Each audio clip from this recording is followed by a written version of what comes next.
Bonjour à tous. Nous voici pour une nouvelle étude de notre école du sabbat dont le thème cette semaine s'intitule La loi comme pédagogue. Je suis accompagnée de deux pasteurs, le pasteur Ralph Sicham, bonjour, et le pasteur Eddie Carneva, bonjour.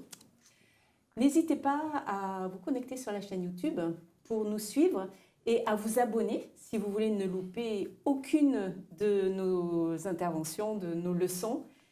Et surtout, n'oubliez pas, si ça vous plaît, de nous mettre un petit pouce.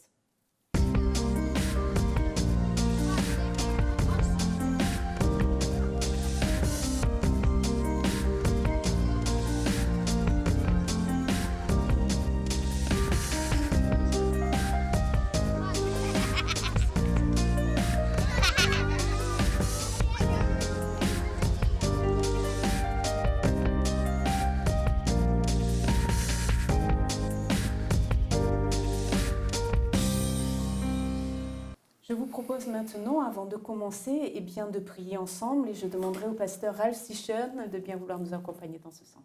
Volontiers. Éternel notre Dieu, merci pour ce temps d'étude. Nous réclamons la présence de ton esprit pour nous et pour ceux qui seront derrière leur écran. Que tu puisses nous inspirer et que cette leçon puisse nous aider et aider les autres. En Christ. Amen. Amen. Amen. Merci. Alors, tout de suite, j'aimerais vraiment rentrer dans le vif du sujet pour poser une petite question. Parce que dans le titre, il est dit « La loi comme pédagogue ». Alors, qu'est-ce que cela veut dire, pasteur Carneva, la loi comme pédagogue ? Un pédagogue, c'est, dans le sens original du mot, c'est quelqu'un qui accompagne un enfant pour ses études, pour qu'il aille à l'école, pour qu'il fasse ses devoirs, c'est un accompagnant, voilà. Et donc la loi sert ainsi de pédagogue pour nous accompagner, pour nous conduire, pour nous éduquer, pour nous aider à comprendre les leçons que Dieu veut nous offrir. Et il nous mène à un but. Le but, c'est quand même de rencontrer Jésus. En ce sens, la loi nous amène à regarder vers Jésus. La loi ne donne pas la vie en elle-même, elle ne nous rend pas parfaits en elle-même, parce que c'est Jésus qui le fait, dans le sens, mais néanmoins, les informations qu'elle nous donne, les indications qu'elle nous donne, sont là pour nous orienter dans le bon sens. D'accord. En fait, je voulais qu'il n'y ait pas de quiproquo possible par rapport à ce titre, avant de rentrer vraiment dans le vif de cette étude. Nous pouvons comparer notre attente, nous, du paradis, avec celle qu'avait le peuple hébreu à l'époque où ils attendaient d'entrer sur la terre, de poser les pieds sur la terre promise. Nous avons un certain recul aujourd'hui par rapport à leur histoire, en tous les cas, et nous pouvons tirer des conclusions par rapport à nous-mêmes aujourd'hui. Il leur manquait des choses. On voit qu'ils n'étaient pas obéissants comme ils auraient dû l'être. Ils devaient changer pas mal de choses avant de rentrer sur cette terre promise. Et comment pouvaient-ils changer ? Et quel était le plan de Dieu par rapport à cela, par rapport à leur préparation ? Donc du coup, j'ai une question.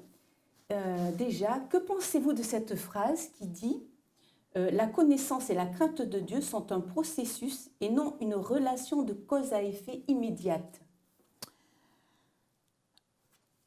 Voilà, concernant la terre promise et le royaume de Dieu, si nous mettons au même niveau la terre promise et le royaume de Dieu, nous rentrons dans « il faut faire pour y entrer ». Le royaume de Dieu, on ne fait pas pour y entrer. On entre à partir de ce que Christ a fait pour nous, non pas à partir de ce que nous devons faire pour entrer.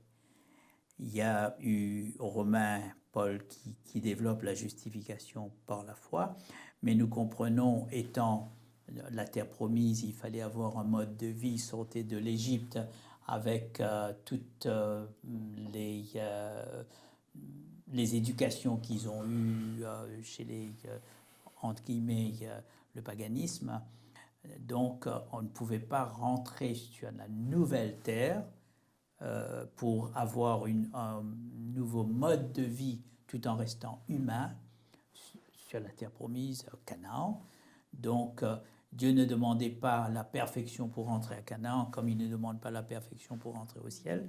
C'est pourquoi lorsque nous voyons cette idée pour entrer, nous devons comprendre, puisqu'il nous a tout donné pour entrer, donc par action de grâce, par respect pour sa souveraineté, nous faisons ce qu'il nous demande. D'accord ? Et puis, si nous aimons la souveraineté de Dieu, nous ne faisons pas pour, nous faisons parce que. D'accord. Parce qu'il a fait pour nous, non pas pour nous deux. C'est axé sur, mon regard sur l'obéissance est axé sur Dieu, non pas sur ce que moi je dois faire pour qu'il puisse m'agréer pour le ciel. En même temps, la crainte de Dieu, effectivement, est un processus. Ce n'est pas quelque chose qu'on nous met dans l'esprit et on l'a une bonne fois pour toutes. Parce que c'est un processus à long terme, c'est une éducation même. Quand Moïse, qui n'a pas emmené le peuple dans la terre promise, à la veille de sa mort, il laisse le bâton et à la veille de laisser le bâton à son successeur, Josué, il dit au peuple, C'est une question, hein. D'accord. Mais par rapport à la question, Deutéronome chapitre 31, donc avant d'arriver dans la terre promise, donc il rassemble le peuple et le verset 12 dit afin qu'ils apprennent à craindre l'Éternel votre Dieu et à observer et à mettre en pratique toutes les paroles de cette loi. Donc la crainte de Dieu, c'est un processus qui nous permet de mieux connaître Dieu dans un premier temps. Donc si c'est une éducation, donc ça prend du temps. Alors c'est vrai qu'on parle souvent de la crainte de Dieu et justement, j'aimerais savoir, est-ce que cette crainte de Dieu déjà concerne les croyants, les non-croyants, et est-ce que nous avons peur de Dieu lorsqu'on apprend à le connaître? Est-ce que nous avons peur de Dieu lorsqu'on ne le connaît pas? Et pourquoi? D'accord? Est-ce que c'est un père méchant qui va nous reprendre? Faut-il avoir peur de notre Père? C'est les questions que l'on peut se poser, surtout lorsqu'on n'est pas croyant. Et que signifie pour vous la crainte de Dieu? Le mot grec, c'est le même mot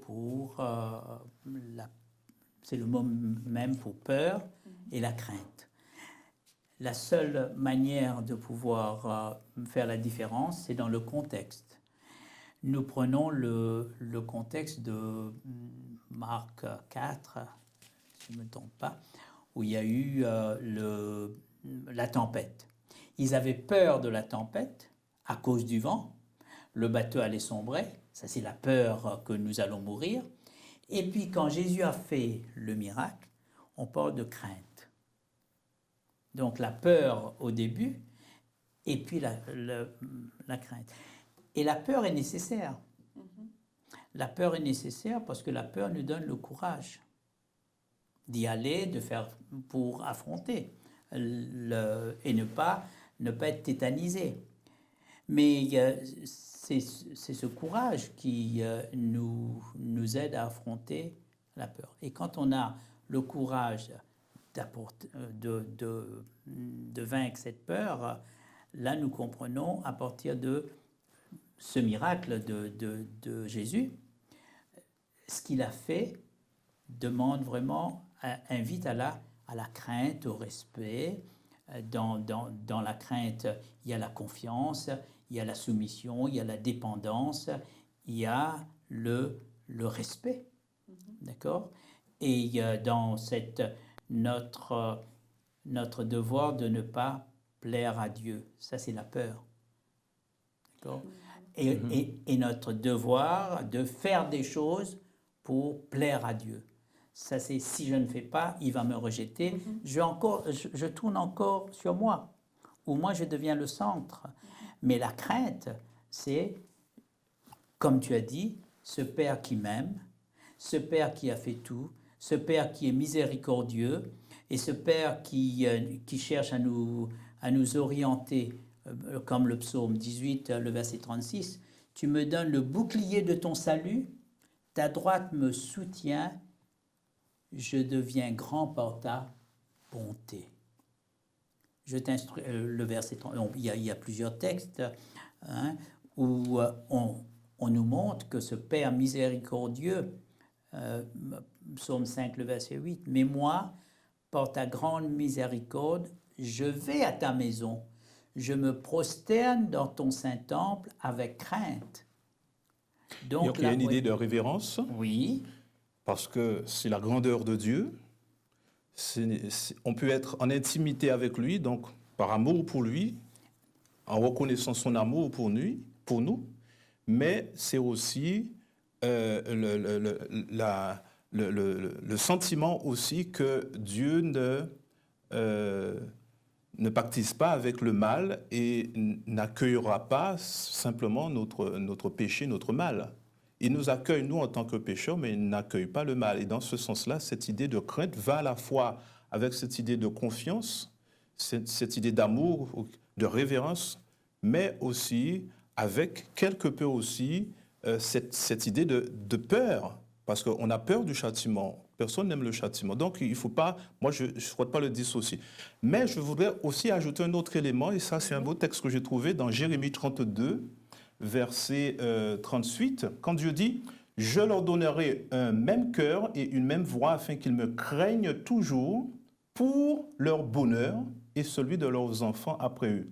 Je traiterai avec eux une alliance éternelle, je ne me détournerai plus d'eux, je leur ferai du bien et je mettrai ma crainte dans leur cœur afin qu'ils ne s'éloignent pas de moi. » La crainte de Dieu, c'est effectivement un processus, mais c'est aussi une éducation pour nous apprendre à connaître Dieu et à ne pas nous éloigner. Il y a danger de s'éloigner de Dieu, pas seulement parce qu'on va avoir le coup de bâton du Seigneur, mais parce qu'on va être en danger.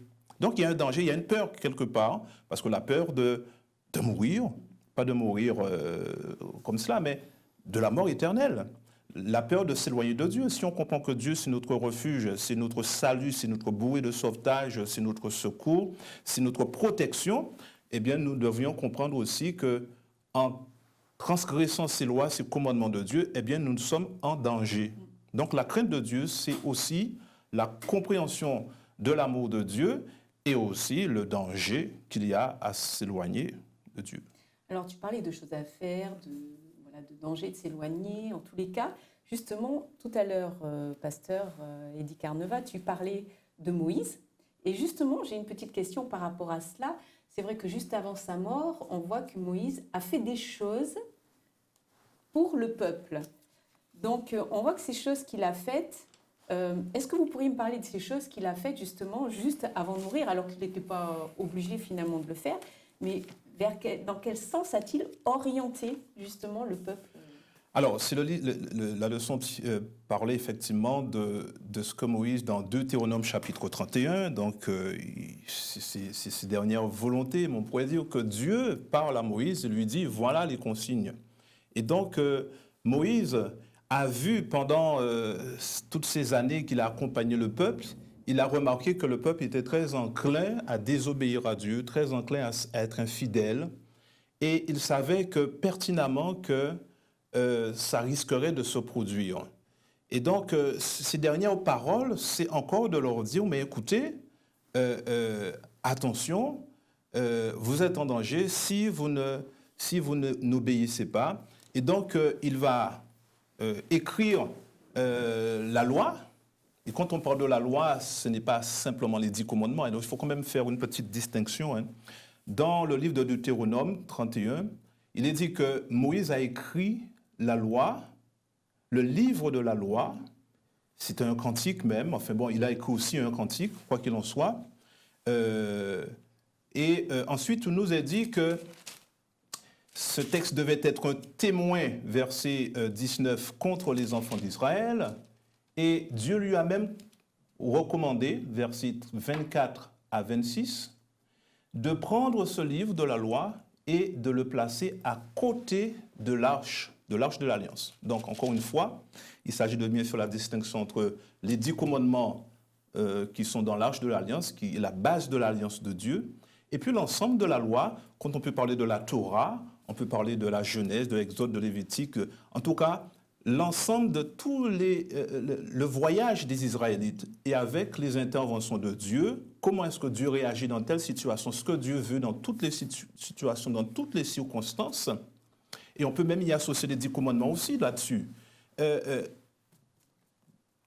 Moïse dit, ben voilà, ce sera un témoin contre vous, vous deviez vous y référer parce que ça, si vous êtes à droite ou à gauche, ça va être en image de ce que vous êtes, de ce que vous ferez. Donc ça sera là et à chaque fois, ça se verra. La bénédiction ou la malédiction aussi. Toutes les indications, en tout cas, que Dieu donnait et ce qui risquait de leur arriver étaient consignés dans ce livre. Oui, donc du coup, on voit quand même que Moïse, avant sa mort, leur a donné des conseils et tous ces conseils convergeaient dans le même sens, c'est-à-dire... Oui, les préparer. Mais je voulais rajouter que c'était aussi, il est question de cantique. Donc, un cantique, c'est fait pour être chanté. Et c'était fait aussi surtout pour se rappeler. Parce que, voilà. D'ailleurs, c'était le moyen mémotechnique. Pas mémotechnique. Oui, le moyen mémotechnique pour se rappeler les paroles. Voilà, parce que les gens n'écrivaient pas forcément partout, mais on retenait les paroles, on les retenait, on les apprenait par cœur. Et c'est comme ça. Donc, en se rappelant par cœur les paroles, eh bien, ça nous sautait à la figure facilement notre situation, notre état. D'accord. C'est-à-dire que... Oui, pasteur ? C'était un temps de passation de service, parce qu'il sait très bien que c'est un peu comme un ministre aujourd'hui qui fait une passation de service pour que l'autre remplace après, puisse prendre la suite. Et Moïse, connaissant son peuple, et connaissant leur attitude, ainsi de suite, il y a cette mise en garde maintenant. En somme, si vous allez faire la même chose comme avec moi, ça n'ira pas. Tout à fait. Donc, il leur laisse quand même un héritage. Il y a quelque chose d'important qui va donc les rapprocher toujours de Dieu, les rapprocher de ce que Dieu attend d'eux pour leur permettre d'avancer. Qu'est-ce que ce témoignage de Moïse nous apprend sur la nécessité de l'Évangile dans nos vies ? Est-ce que ça peut nous laisser quelque chose ?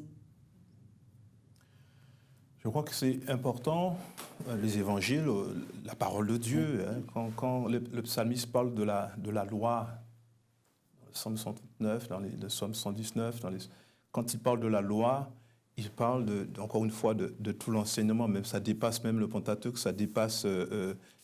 voilà, c'est la loi et les prophètes, mais en même temps, c'est toute la Bible. Est-ce qu'il est besoin de tout retenir par cœur dans la Bible ? En tout cas, il y a des éléments, des enseignements, il y a le caractère de Dieu est révélé dans sa parole.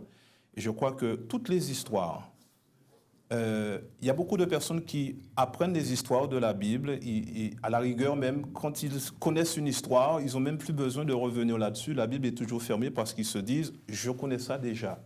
Mais en réalité, lorsque nous lisons la Bible, la Bible nous sert de miroir. Parce qu'elle nous dit comment nous sommes, dans telle situation, dans tel personnage, à ce moment-là, dans cette histoire-là, on doit pouvoir se poser la question, mais où je suis là-dedans ? Donc, effectivement, la loi de Dieu doit être aussi un témoignage contre nous. Mais n'oublions pas aussi que cette loi, les 10 commandements, c'est aussi un bonheur, c'est aussi pour le bonheur, c'est aussi pour régler notre conduite, c'est aussi pour nous montrer aussi la perfection de Jésus et nous aider à tendre vers. Nous savons que c'est le Saint-Esprit qui transforme les êtres. Mais néanmoins, cette loi est un indicateur, ou cet enseignement est un indicateur qui est là pour nous le montrer. Donc, on ne peut pas dire que ça ne sert à rien. On a quelque chose qui est placé, qui nous dit les choses. Le lien entre Deutéronome, on peut dire ce que Moïse a dit, Jésus va apporter cette même lumière, l'éclaircissement, au point de vue béatitude. Les bonnes habitudes à avoir, heureux, en marche. Vous allez vous mettre en marche, il ne faut pas oublier qu'ils ont tourné pendant 40 ans. Hein. Pour éviter cela, il faut vous mettre en marche dans cette bonne attitude, et Jésus va prendre aussi en marche, heureux, le bonheur pour ceux qui ont cette attitude, D'accord. les bonnes habitudes. Oui. Nous voyons que Dieu dit à Josué quelque chose d'important dans Josué 1, versets 7 à 8, et je vais le lire. Seulement sois fort et très courageux pour veiller à mettre en pratique toute la loi que Moïse, mon serviteur, a instituée pour toi. Ne t'en écarte ni à droite ni à gauche, afin de réussir partout où tu iras. Ce livre de la loi ne s'éloignera pas de ta bouche.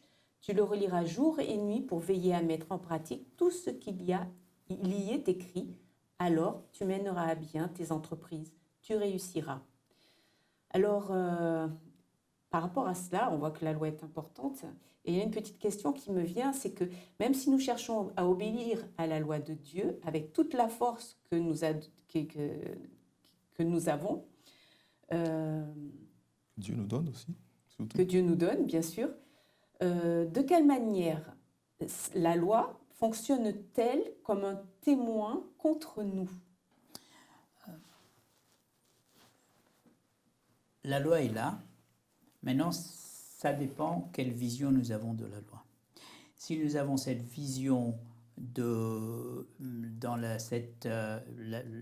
position, la valeur juridique de la loi, où le juge est avec la balance, et puis si ça pèse lourd, le côté néfaste, il y a l'épée pour trancher, c'est une autre vision de la loi. Mais quand nous avons une vision de la loi qui nous conduit, qui nous oriente, et puis qui nous montre que personne ne pourra être justifié par la loi, personne. Donc à ce moment-là, il faut trouver un autre moyen. Et le moyen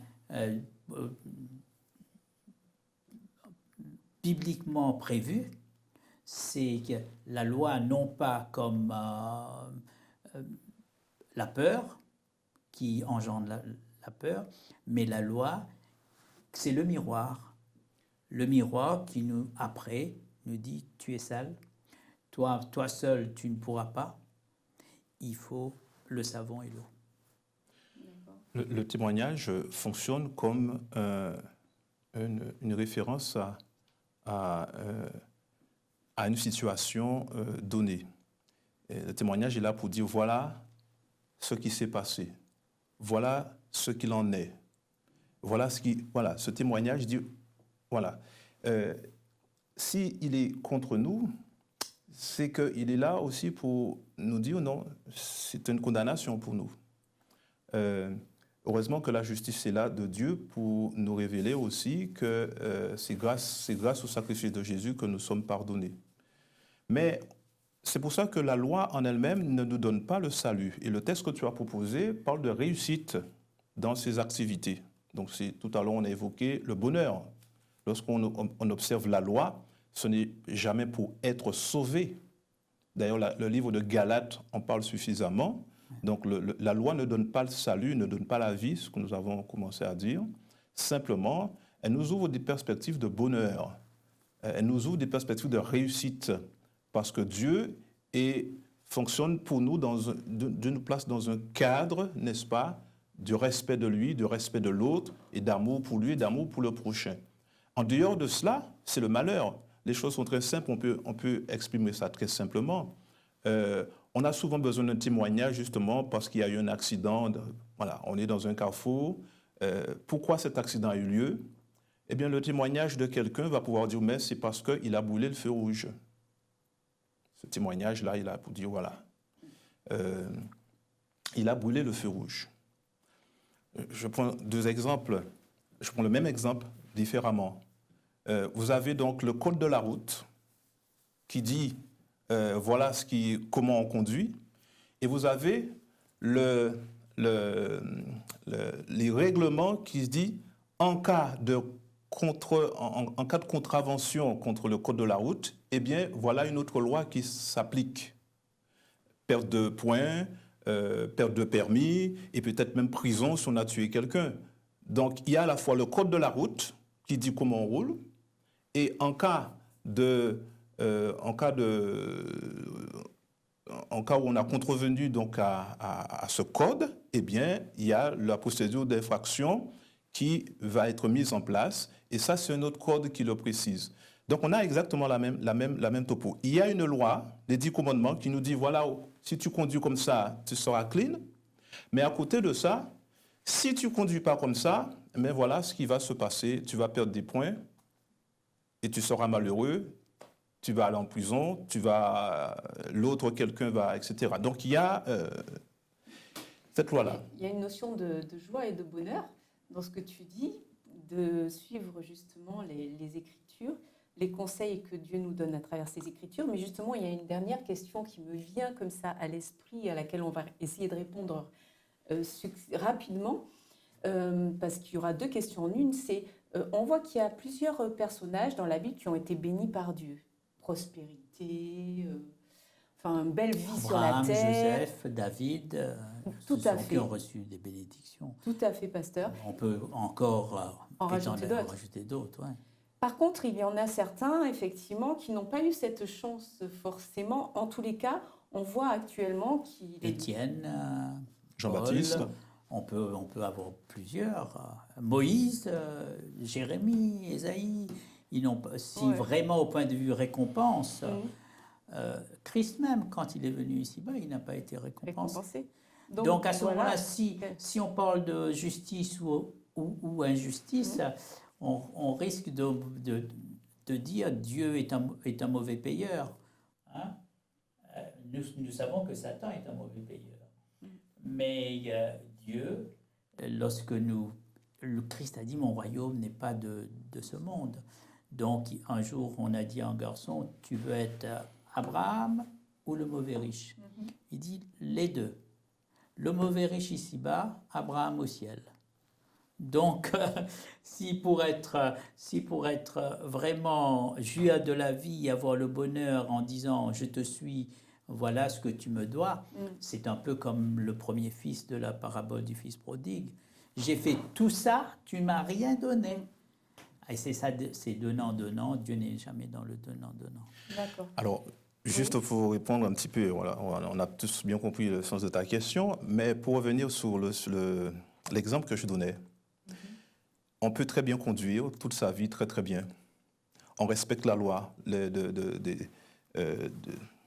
loi les lois humaines. Je parle de la loi concernant la conduite, le code de la route. Merci, le code de la route. On respecte le code de la route tranquillement. Eh bien, qu'est-ce qui empêche justement que quelqu'un déboule sur moi à fond? Voilà. Pourtant, c'est moi qui suis respectueux. Dans ta zone de sécurité. Voilà. Je suis dans ma zone de sécurité, mais c'est lui qui vient me frapper. Eh bien, ça se comprend comme étant le diable qui agit aussi, comme le diable a agi sur Jean-Baptiste, comme le diable a agi sur Paul pour le massacre. C'est pas Dieu qui... Mais dans les relations de Paul avec son entourage, les relations de Jean-Baptiste avec son entourage, c'était respectueux de la loi de Dieu et c'était inviter aussi les autres à respecter la loi de Dieu. De la même manière aussi, quand je conduis proprement, je respecte la loi du code de la route et j'invite les autres aussi quelque part à en faire de même, mais il peut toujours avoir sur moi quelque chose. Donc ça, c'est le fait justement d'un ennemi qui est là et il faut faire avec ça. C'est ce que nous appelons la solidarité humaine. Parfois, on bénéficie de cette solidarité et parfois, c'est à l'encontre de nos attentes. Hein? Quelqu'un me vole ou ainsi de suite. Nous sommes sur cette terre, rien n'est parfait et parfois, on se fait malmener parce que, non pas à partir de ce que j'ai fait, plus de ce que l'autre a commis. Alors, lorsque Dieu dit « je ne vous laisserai jamais tomber », coupez-moi si je me trompe, cher pasteur, mais cet esprit qu'il met en nous et qui nous apporte cette paix qui vient de Dieu, est-ce que celle-ci, cette paix intérieure, on peut ne plus l'avoir? Cette paix intérieure, personne ne peut nous l'enlever. Même le mal. Mais il y a une différence entre la sécurité et la paix. Paul en prison, d'accord? Il était en paix intérieure, mais le contexte était dur pour lui. Tout à fait. Donc, Et surtout, sans te couper, Romains 8, 38, qu'est-ce qu'il dit? J'ai la conviction que ni la mort, ni les persécutions, ni les quoi que ce soit ne nous séparer de l'amour de Dieu. Donc ni l'épée, ni la faim, ni la nudité, le péril, etc. Tout ça arrive, mais il est en paix, il est serein. Donc on peut vivre joyeux dans des situations difficiles. tout à fait. Eh bien écoutez, en tous les cas... Tout dépend de notre relation avec notre Dieu. Je vous remercie en tous les cas pour cet échange. Suivons en tous les cas le modèle de Jésus-Christ par excellence qui est venu vraiment nous montrer la voie à suivre. Et essayons de faire comme lui. En tous les cas, dans la prière, tout est possible. Je vous remercie de nous avoir suivis. Je vous remercie, cher pasteur, d'avoir été avec moi pour cet échange. Au revoir et à très bientôt.